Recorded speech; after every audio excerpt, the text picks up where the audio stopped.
Welcome to another episode of Kurdistan This Week, where we bring you the latest in the Kurdistan region from NRT Studios in Cemani. On Wednesday, Kurdistan Region President Nechirvan Barzani led a delegation from the region to Baghdad for discussions about the outstanding disagreements between Erbil and the federal government. The delegation included his two vice presidents, and it met with Iraqi President Barham Saleh, Prime Minister Adel Abdel Mahdi, and Speaker of the Council of Representatives Mohammed al-Halbousi, as well as a number of other federal political leaders. After the trip, Kurdistan Region Vice President Mustafa Saeed Kadir said that the necessary committees have been formed to resolve the issues, which include the budget, the disputed areas, and oil. The delegation also discussed current developments in Iraq with Abdel Mahdi, including the protests in Baghdad and the southern provinces.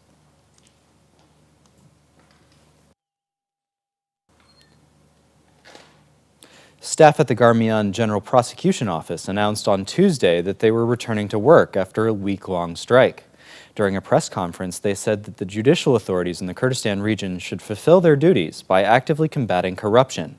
They also demanded that the retaliatory actions against them be annulled immediately.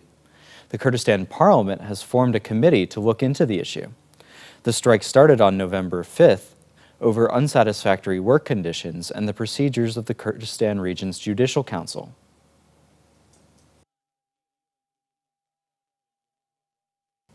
The Kurdistan Regional Government's Council of Ministers has decided to create a committee to investigate cases of government employees working without contracts, a situation that has garnered a great deal of attention over the past week.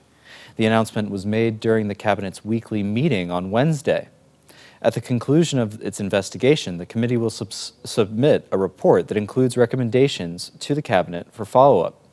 The past week has seen labor actions in multiple industries, from education and judicial affairs to government and healthcare.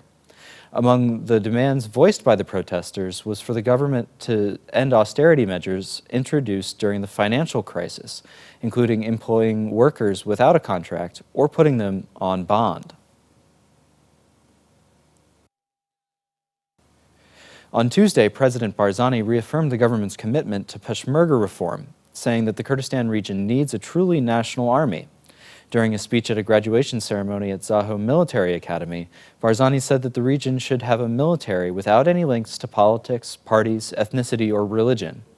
Reforming and depoliticizing the Peshmerga has been a long discussed but little realized goal of the Kurdistan region's authorities.